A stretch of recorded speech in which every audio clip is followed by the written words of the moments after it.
President Biden is committed to doing everything he can to address some sticky seats over there, to address the pain Americans are feeling at the pump as a result of President Putin's price hike and his unjustified war's impact on global fuel supply. Today, the EPA announced that it's issuing an emergency fuel waiver to allow E15 sales during the summer driving season. This, of course, is a follow-up to what the president announced in Iowa just 2 weeks ago. The waiver is a critical step to address the fuel supply crisis. And again, as already noted, it's a follow-up to the announcement from last week, and it will lay out actions to increase the use of biofuels in order to reduce our reliance on fossil fuels, accelerate the clean energy transition, build real U.S. energy independence, support American agriculture and manufacturing, and save Americans money. At current prices, E15 can save a family 10 cents per gallon of gas on average, and many stores sell E15 at an even greater discount. There's just over 2,000 gas stations, mostly in the Midwest, where without this action, the E15 tank pump would be covered and Americans wouldn't be able to access it. So this builds on the additional steps the president has taken, authorizing the release of 1 million barrels per day from the Strategic Petroleum Reserve for the next 6 months, and the largest release in history, working around and building a coalition around the world to release an additional 60 million barrels. I also wanted to give you a little bit of a week ahead, a quick overview for the week ahead. As you're well aware, tomorrow the President and the First Lady will attend the White House Correspondents' Dinner, where the President will speak, and I will lower expectations and say it's not funny at all. Just kidding, see? The following day, President Biden will travel to Minneapolis, Minnesota to attend the memorial service of former Vice President Walter Mondale, who was his friend and mentor. On Monday, the President will present the Presidential Rank Awards to 230 winners for 37 federal agencies in a virtual ceremony. Then he and the First Lady will host a reception to celebrate Eid in the East Room. On Tuesday, the President will travel to Alabama, as we've already announced, to visit a Lockheed Martin facility which manufactures weapon systems such as Javelin anti-tank missiles, which we are providing Ukraine to defend against the Russian invasion. He will also discuss, while he's there, his supplemental funding request, which will help Ukraine defend itself over the long term, support democracy in Ukraine, and address humanitarian needs and economic disruptions due to Putin's war. And on Thursday, the President and First Lady will host a Cinco de Mayo reception in the Rose Garden. Also wanted to note Gary Rosenberg. Where are you, Gary? Hello, Gary. Gary is retired as one of the ABC crew members here at the White House. He is retiring today after 43 years. Great, Gary. So, amazing. Thank you for your service. We're not going to make any connection between your timing and the fact that ABC is reportedly taking Kim Kardashian and Pete Davidson to the dinner. Maybe you'll have a wild weekend. So let's get to your questions. I have hopefully a lot of follow-ups to a lot of the supplemental questions you all had yesterday, which I'm sure will come up. So why don't we get to you, Chris? I was going to start with the supplemental, actually. Okay, great. So just wanted looking for an update on where things stand with that, and also with COVID funding, how have the conversations gone so far, and how are things going with Republicans as well in getting their support for some of these measures? Sure. Well, as I noted yesterday, after we put out and announced this request, we have been working full steam ahead in engaging and having discussions with appropriate members, committees, staff about the urgency in moving both of these requests forward. The President, of course, put them forward because together, and that is his preference, for them to move together because they are both essential. There's urgency to moving them both forward. If I may, and this may come up as well, but can I give you just a bit of a rundown? This is to Alex's questions yesterday of what has been spent from the 13.5. Let me just see if I can find this here. Okay, so we noted and we've confirmed for all of you that of the 13.6, we had already spent 3.25 of the security assistance, so 250 million left. That remains the case. The first supplemental also provided roughly $6 billion in direct security, that includes, the $6 billion includes that 3.5, as well as economic assistance, all of that in there. So 95% of that has been exhausted. And that means that, of course, the 250 million is part of the 5% left, and also some economic assistance that has not yet been spent from that tranche.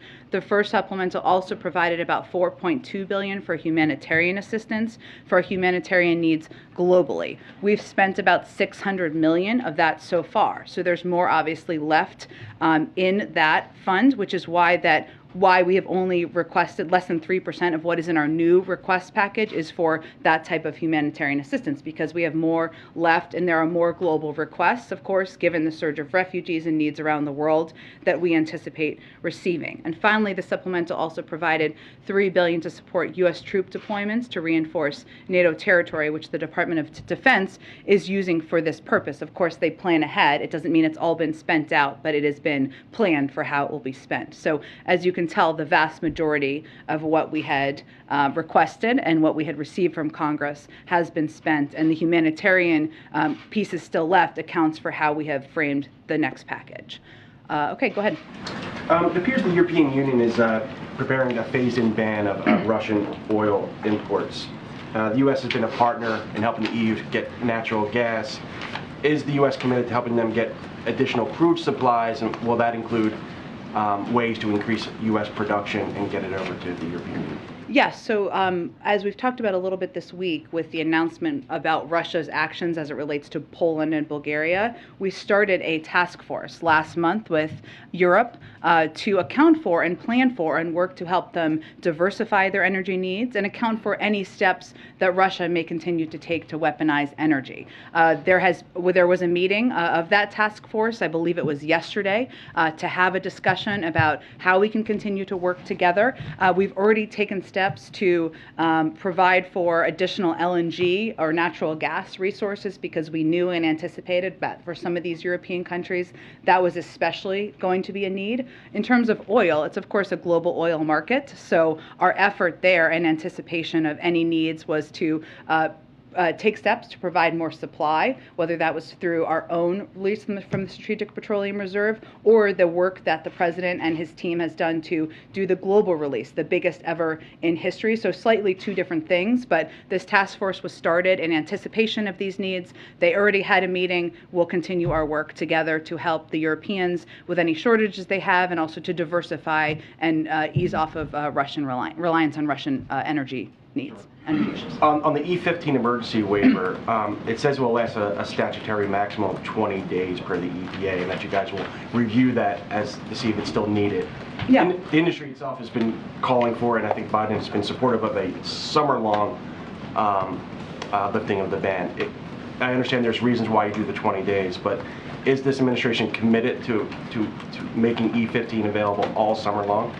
That is how the president made his announcement, and is his intention. And I would note, because it's available, if you think of the just over 2,000 gas stations where it's available in the Midwest, largely in the Midwest, without this, the prior regulations would have been, or without the waiver, that basically the E15 pump would be covered and wouldn't be available. So we do anticipate needs continuing for taking additional steps to cut the cost for Americans. This lowers it by about 10 cents for those who use this type of gas, and this is just another way to do that. Go ahead. Vladimir Putin has confirmed that Russia will be attending the G20 summit, so could we get a reaction from the White House on that? And then related to that, is there any scenario, anything that could happen between now and 6 months from now where the U.S. would actually welcome Russia's presence at the G20, see it as being constructive or productive for Russia to be a part of that summit? Well, there's a lot that could happen between now and then, but we certainly haven't seen an indication to date of Russia's plan to participate in diplomatic talks constructively. Our hope certainly is that will change, because obviously diplomatic talks and conversations is the way to bring an end to this conflict, and President Putin could end this tomorrow, could end this right now. But I'm not going to get ahead of what that looks like. Obviously, this is an ongoing war on the ground. We have certainly seen those reports, and the president has expressed publicly his opposition to President Putin attending the G20. We have welcomed the Ukrainians attending, or invitation to attend the G20. It is 6 months away, so we don't know how to predict. We can't predict at this point what that will look like. Our understanding, and of course you could confirm this with the Indonesians, is we have reached out to them privately, is that they did invite them before the invasion. So any additional steps beyond that, I would certainly point to them, but we've conveyed our view that we don't think they should be a part of it publicly and privately as well. Just on a separate matter, Sure. An American citizen and former Marine veteran, Willie Joseph Cancel, was killed this week in Ukraine while fighting alongside Ukrainian forces.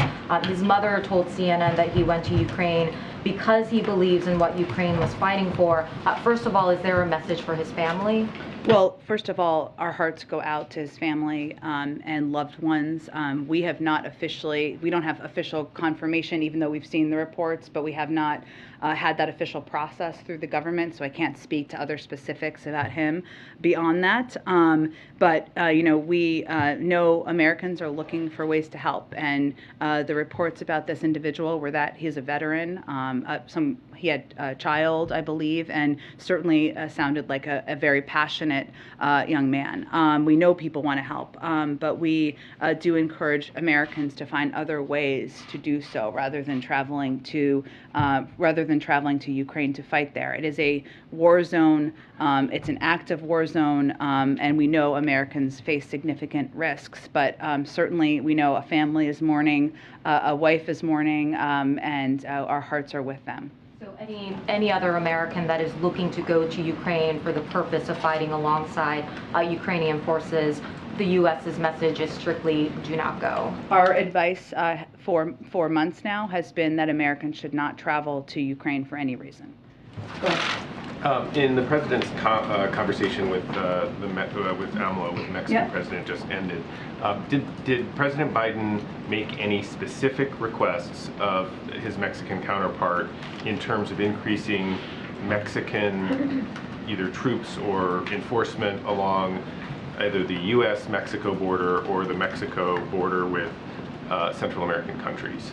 Well, what the focus, I have not received an extensive readout yet. I know you will receive one probably while I'm up here. But the majority of the conversation was about migration and was about continued work on coordination, on economic coordination, on taking steps to reduce migration to the border. And they have been a partner in that over the last several months. In terms of specific asks, I just don't have more on that. But I know, Mike, that one of the follow-ups here will be coordination and discussion at a high level from members of their respective national security teams to continue to work together as we head toward the important meetings coming up in a few weeks. Yeah, I mean, I think just as a quick follow-up, I understand that it just ended, and so maybe you don't have the information now. Yeah. If there's a way to get more information about the specific question of whether or not the United States has asked, you'll remember President Trump pushed the Mexican government to try to increase enforcement along the border by threatening tariffs. Obviously, that's a different strategy. It's not our approach. Probably isn't your approach, but it wouldn't be out of the question to imagine that this government would encourage, pressure, ask the Mexican government to do more, especially on the eve of Title 42 potentially coming down. Well, I think it's important to remember, I mean, the tone of the call was very constructive. This was not a call where President Biden was threatening the Mexican president in any way.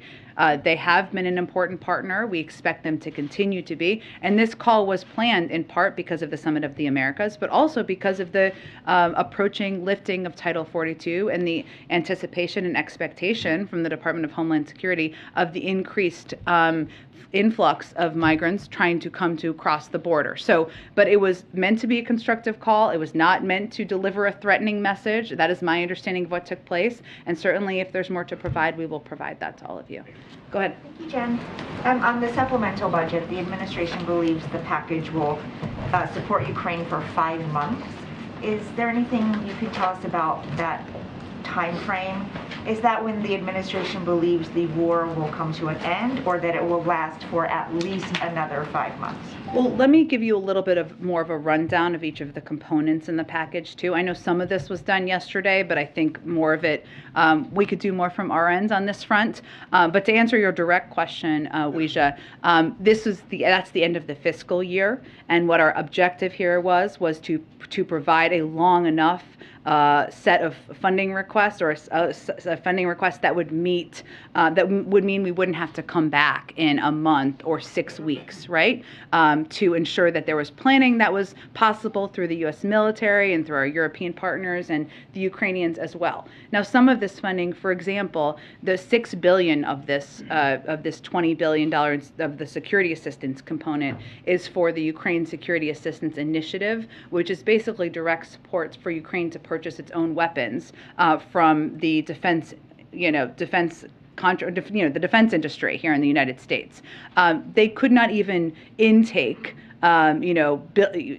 billions and billions and billions of weapons and security assistance in this moment. So that is likely going to be longer term, because if they place an order for specific weapons, sometimes that takes months to produce. It's just meant to provide security assistance so they can plan for what they need over the long term and make those orders directly, which is what that portion of the funding provides for. The other portions of the funding, so $5.4 billion is in drawdown. So that, as you're very familiar with that, because that was a large chunk of what we requested and have implemented in our last package.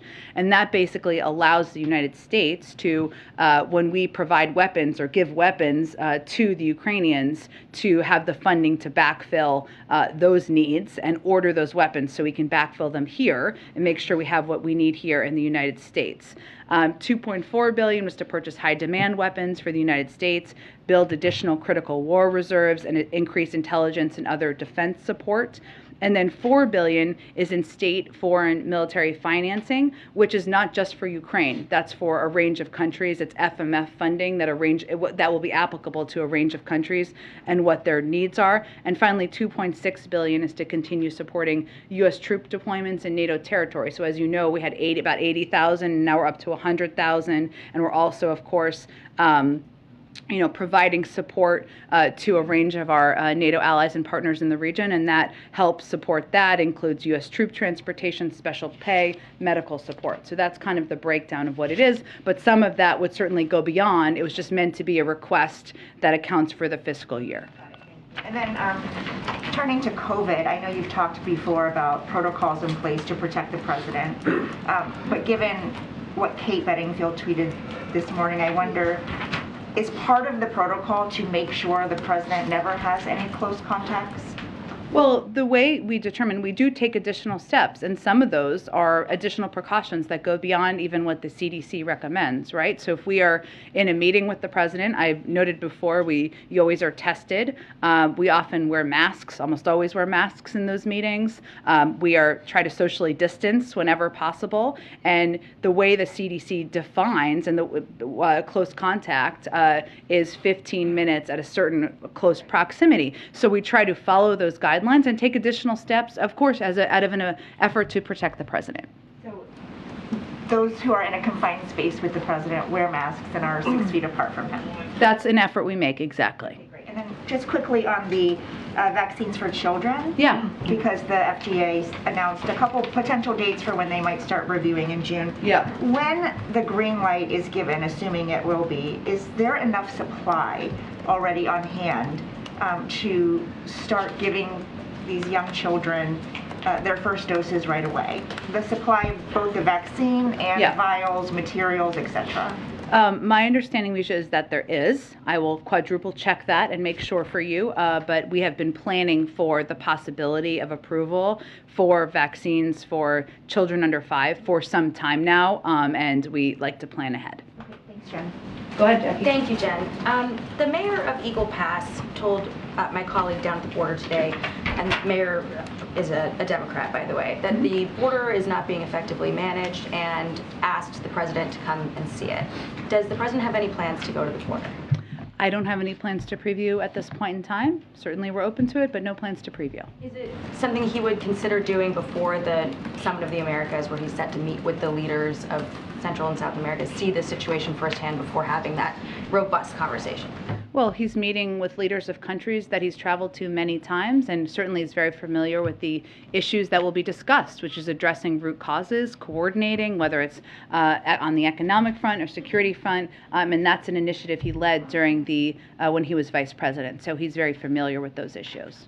On the economy, Austin Goolsbee, the former chair of the Council of Economic Advisors under the Obama administration, said that he felt that the president yesterday in his comments about the GDP report was potentially underplaying the risks of a recession. And he pointed to geopolitical conditions with Ukraine, with Russia cutting off gas to Europe, and also GDP shrinking, saying that people should be nervous. How do you respond to that? Well, I have a great deal of respect for Austin Goolsbee. He's a former colleague, and so does the president. But what we look at is a range of economic data, including economic data that was in the GDP numbers yesterday, which I did some explaining of yesterday. But some of the data that was in there show very encouraging signs that economists look at. Many independent economists monitor closely. American consumer spending, business investment, residential investment, all up. The decrease as it relates to exports is largely because our economy is stronger than many economies around the world, and the inventory numbers, which is kind of the number that went down, that brought it down, is in large part because the fourth quarter inventory numbers were the highest in history, and these numbers are done as a comparison from quarter to quarter. So I think we felt it was important to explain the data and what it means. We continue to monitor economic data. It's important to note that some important components of it are we created more jobs last year than any job in American history. We're at a very low unemployment rate, and while costs are high and inflation is not where we want it to be, the Federal Reserve continues to project that will come down by the end of the year. So our economists and our economic team continues to feel confident in the strength of the economy, even as we monitor a range of data. Jennifer Granholm said something, though, that was interesting about inflation coming down.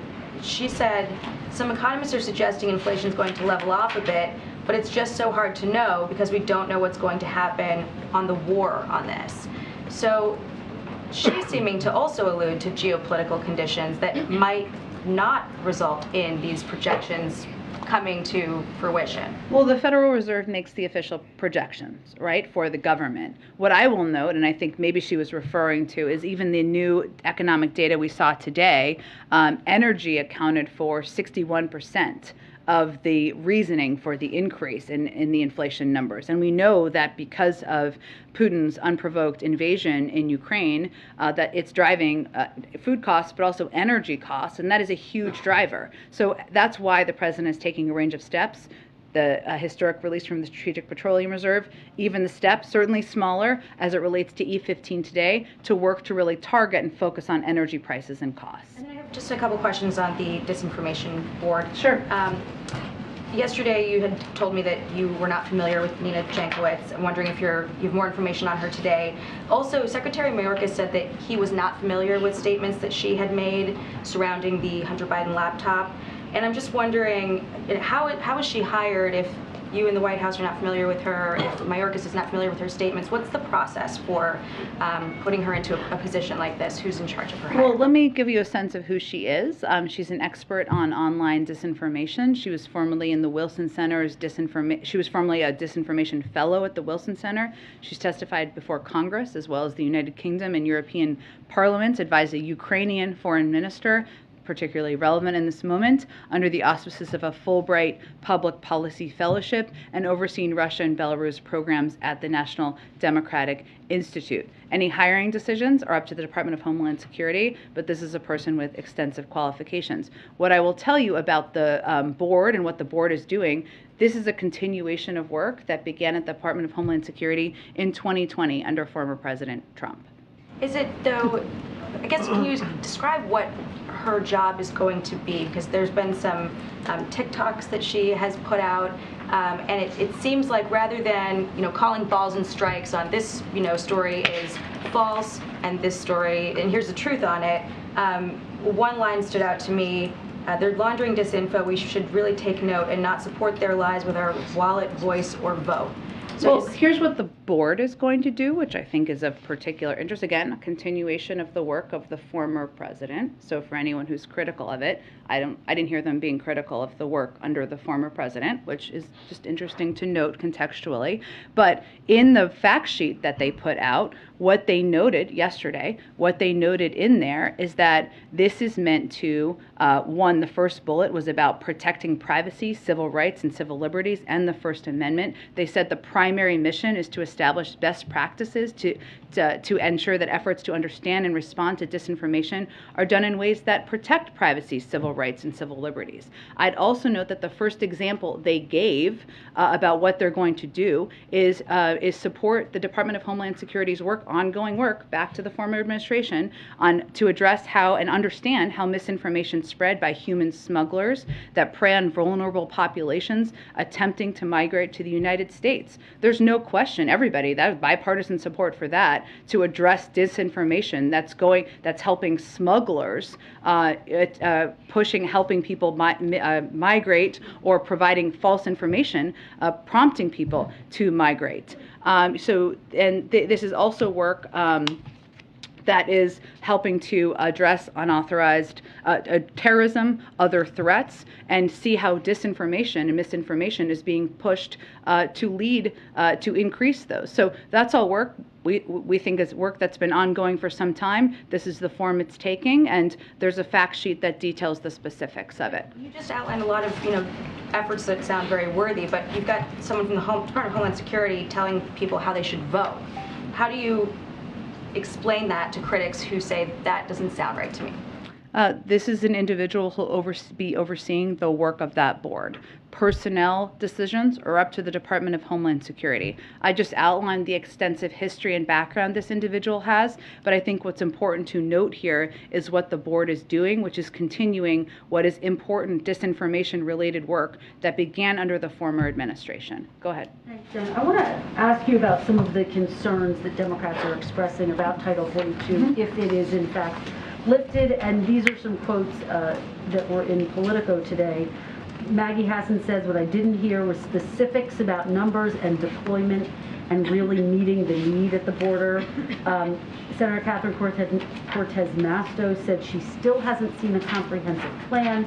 And Senator Mark Kelly has said there's having things on a piece of paper and then what is going on in the southern border. And there's a huge disconnect. What is the administration doing to address those concerns and that criticism that there may be a plan on paper, but they certainly haven't seen it at the border yet?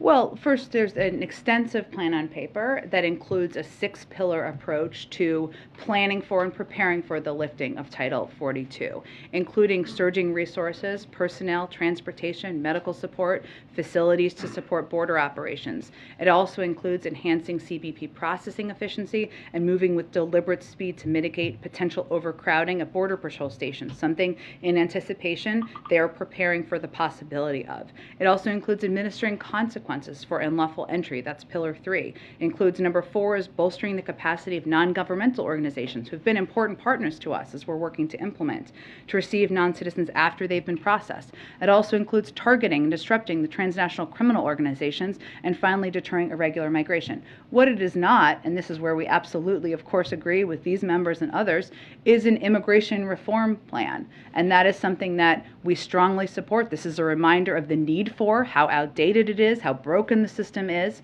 but Title 42 has never been an immigration plan. How soon will the plan that you just laid out actually go into effect, understanding that it may take some time? Yeah. But how soon will people actually feel the real impact so that, as Senator Kelly is saying, this disconnect doesn't exist, so that there's actual proof that it's taking place. Well, the Title 42 lifts on May 23rd. It doesn't lift. Nothing happens until. I would point to the Department of Homeland Security for the implementation plan, but I think that's what's important to note here. We haven't seen, the impacts of the lifting surges because it hasn't happened yet. I'd also note that Secretary Mayorkas testified, I believe, before 4 committees over the last 2 days about exactly this. And yet there's still this skepticism. In order to answer their questions, and I'm sure he's happy to have continued conversations. How concerned is the president that these members of his own party, who are facing tough re-election battles, as you know, have these serious concerns and clearly are expressing fears that it might impact them politically, might impact their chances for re-election? Well, without speaking to the politics, I would say, Kristen, the president shares the concern about the lack of a workable immigration system, and that impacts many of the border state leaders quite a bit, of course, because there isn't an effective asylum processing system, because we don't have smart security. We spent years investing in a faulty border wall that was never going to be an effective mechanism. He shares their concerns about that, and he recognizes and agrees with that. How would you characterize how committed he is, understanding that an appeal, if it comes to that, is not in his hands? Would he want to see this fight go all the way to the Supreme Court? I'm certainly not going to get ahead of a legal process. I will note, and I think Mary asked about this yesterday. So let me, in terms of where things stand, so right now what we saw yesterday is that the district court presiding over one of the challenges to the Title 42 rescission order finally officially entered, because they'd just done it verbally, a temporary restraining order. What that basically means is they're saying we can't lift Title 42 before May 23rd. That has not been our plan to date, as you know. What is next is there's going to be a hearing on Arizona's preliminary injunction motion. That's scheduled to take place on May 13th. So any decision about what's next, of course, would happen from the Department of Justice, but wouldn't happen until after that. What I would note is that the judge has indicated he will rule unfavorably towards the administration at this time, but we don't know, and we don't officially know, and we won't know until he makes a ruling, and then the Department of Justice would make any decision about legal action. One quickly on the supplemental, if I might. There's obviously a divide over whether to link it to COVID funding, which we talked about a little bit here yesterday. But given that there is this divide, and given the urgency that we are hearing from President Zelensky and others on the ground in Ukraine for this aid, why not just say, let's de-link these 2 bills and move forward with Ukraine aid and get it done as quickly as possible? Well, Kristen, I would note that the president feels that both are urgent. Both are emergencies. Of course, we know there's an urgency in getting additional assistance. We know we have a few more weeks, depending on how the final military drawdown is spent out. But in terms of COVID, what we are doing right now is we are preventing the United States from being able to plan and purchase ahead. So, for example, if there's a better booster, which there may be because science is amazing one day, right? If there's a better vaccine, we can't make purchases ahead of doing that. That is what we have done to date. That is why we have been so prepared. It also makes it so that we can't purchase Evusheld, treatments that helps immunocompromised. We can't make additional purchases of a range of the treatments we know are effective, and make sure that we can say to every American, we'll get you a mask, we'll get you a test, we'll get you a free vaccine. So the president feels that is also incredibly urgent. Go ahead. Do you have a reaction to the report that the FBI last year potentially searched millions of Americans' data? And secondly, is the president briefed on that? Does he have any reaction himself? I have not spoken with the president about this. I can get you more details about this after the briefing. My understanding is that some of this was about researching and doing an investigation into potential hacking. But I will get you more from the FBI after this. Thanks for the question. Go ahead. Yeah, E15 fuel is slightly less energy dense than what we would consider typical gasoline, so Americans might need to fill up just a little bit more frequently. So how much does the administration really think that this move will affect Americans' wallets? And does the White House believe the president has exhausted his authority on what he can do related to gas prices, or are there more options still being considered? On the second question, we're always going to look for more options. We saw, and I talked about this a little bit earlier, even as it relates to the inflation data that came out today. We know that 61% of that is driven by by energy costs, by Putin's invasion into Ukraine, and we need to continue to take every step we can, whether that's working with Congress, considering what authorities we have, continuing to ensure we take steps to make sure the supply meets the demand out there. The estimates have been it saves Americans about 10 cents a gallon, and that to the president and to us felt like a reason to do it, and because without taking this step for the waiver, it basically would just be an option of additional supply that is a little bit less expensive that wouldn't be available in these 2,000 gas stations. We're not saying that this is like the silver bullet. It's not. It's just a step that we felt would help ease the burden for Americans who go to those gas stations. And then with COVID, as we are talking about, as the White House is pushing Congress to pass for more funding, why hasn't the administration released a plan, at least for now, to transition the burden of paying for COVID drugs and vaccines to the private sector, kind of like has been done with tests, so that insurance companies have time to negotiate? Well, there's a range of steps happening at the same time, but I will tell you that what we want to continue to be able to do is to provide these treatments for free. That's the objective. That's the reason for this request for funding. But also the request for funding is enabling the United States to be able to purchase ahead in bulk supply a lot of these treatments or vaccines so that we can make, when they are ready, we can make those available to treatment centers and hospitals around the country. Go ahead. Okay, thanks. I know you said that you didn't get an extensive readout yet of the conversation with the Mexican president. And there'll be a written readout at some point, if not to the yet. extent that you know what happened, did the president make any headway in getting Mexico to take a harder line on Russia, and should we expect them to join the global coalition in imposing sanctions now? Well, I would note, obviously, the Mexican government can speak for themselves on any intentions they may or may not have. They have spoken out against Russia's invasion of Ukraine, so I would note that. We will always encourage any leaders to take additional steps to support the Ukrainians and stand up in a range of ways against the invasion of Ukraine by Russia. But in terms of any steps they would take, regardless of the conversation, we would let them speak for themselves on that. Frank, go ahead. Sorry, has the reticence by the Mexican government impacted the U.S.-Mexico relationship in any way when it comes to sanctions? Well, again, I would note they have spoken out against Russia's invasion of Ukraine. We know different countries are going to take different steps. Some have taken them quickly, some took longer to take them, and we know different countries will have different approaches to every step, whether it's sanctions, assistance they can provide. We understand that. We have an important, strong relationship with Mexico, one that the call today was set up in order to really focus the conversation on migration and addressing root causes in advance of the Summit of the Americas. So that was really the majority of the conversation. I'm sorry, I didn't mean to miss you. Go ahead. No worries. Thank you. So Pentagon Press Secretary John Kirby was asked this afternoon if he believed that Vladimir Putin was a rational actor. And he responded saying, "I can't talk to his psychology, but I think we can all speak to his depravity." Now, he later apologized for his emotions there, but I'm curious, are these sentiments also shared by the president? Well, I think you've heard the president call him a war criminal. So I don't think the president thinks of President Putin as somebody who is a model in the world. He views him as a pariah and somebody who is guilty of war crimes and of genocide. So I think the president's comments speak for itself. And then also piggybacking on Kristen's last question, if Congress doesn't pass supplemental aid to Ukraine or it's delayed, how much longer can we keep the current pace in supporting them?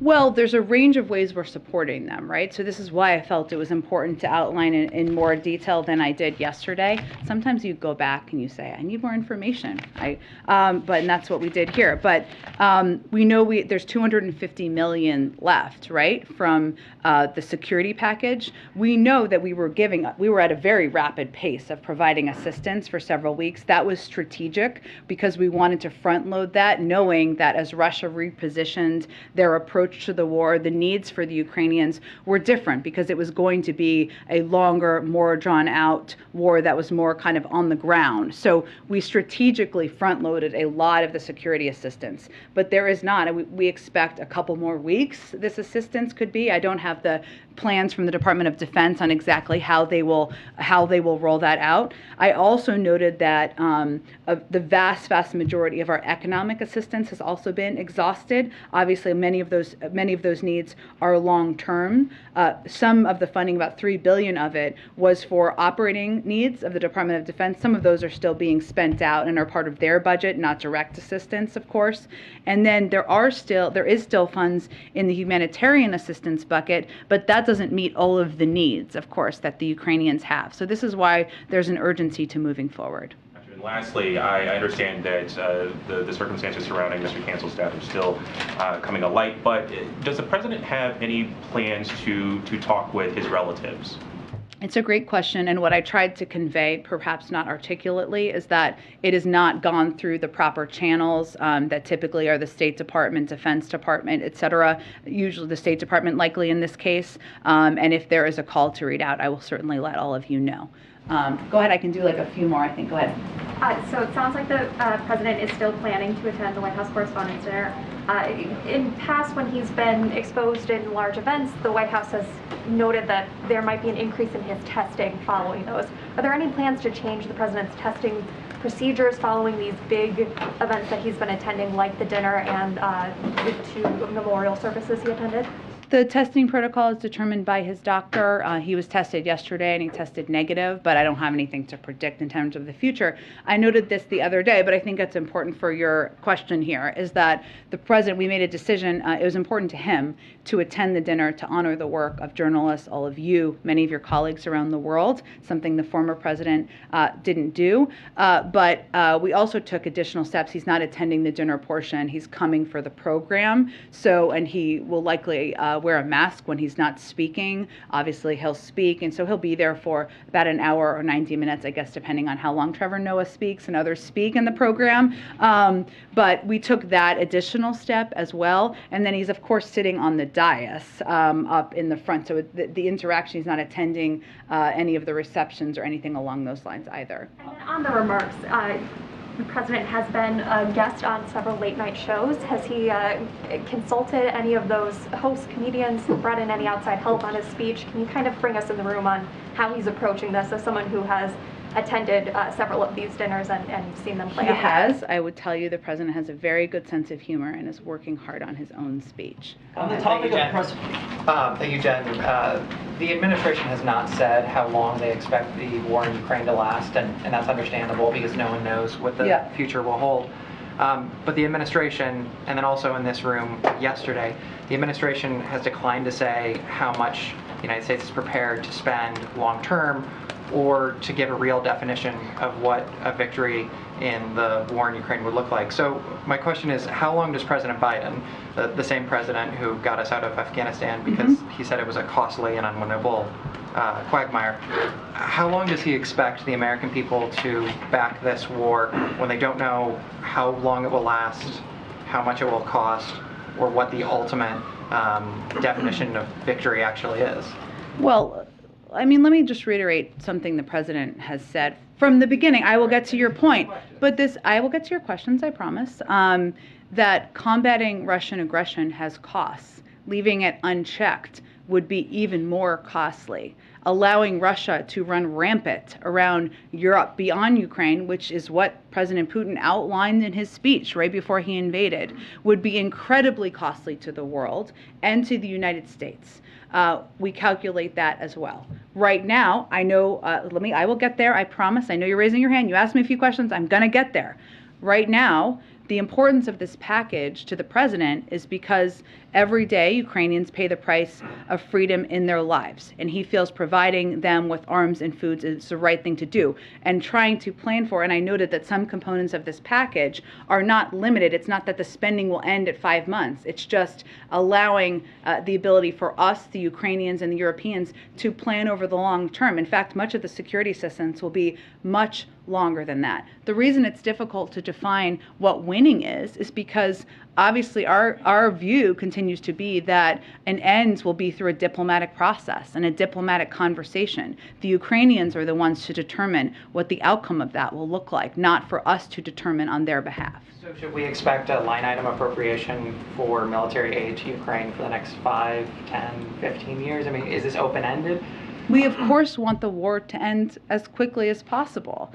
And President Putin could do that tomorrow. But right now, what we're making a decision about, what we're advocating for, is trying to support and have the backs of an incredibly brave country and their people who are kicked out of their homes, fighting an aggressive dictator and his military, lacking food, lacking economic assistance, and preventing Putin from rampaging through Europe, which, by the way, would be much more expensive than what we're talking about here. Follow-up then. So the United States definition of what success or victory looks like in the region is contingent on how long the Ukrainians are willing to combat the Russians and whether or not they want to fight them and force them to the negotiation table or push them out of, their borders. That's up to them, but we're It's not exactly what I said. What I will say is that what President Putin defined as his own version of winning and victory from the beginning was taking over Ukraine, their sovereignty, their territorial integrity.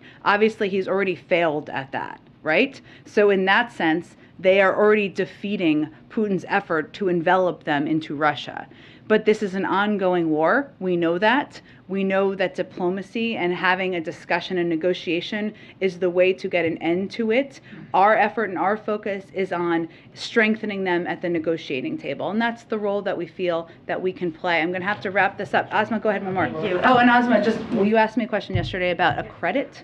That is not possible. Yeah, I did get that. Okay, good. But for others? Yes. So there have been reports that EU countries are looking to approve a phased embargo on Russian oil as early as next week. Yeah. If that were to happen, it would be huge, and I'm curious how the White House is coordinating with the EU on this. Sure. So one of the steps that the president took last month was to start this task force with the Europeans. I mean, we took steps before that, right, to work with a range of countries in Asia and around the world to provide additional supply, LNG supply, where they had excess. Japan, for example, did that to provide excess LNG supply because they had the ability to do that to the Europeans in anticipation that Russia could weaponize energy, as we've seen President Putin do. There was a meeting of this task force yesterday to continue that coordination, have that discussion, and we're just looking for ways that we can help them address these needs that we long anticipated. Okay, thanks everyone. Given the weekend's events. Thank you, everyone. Question on press.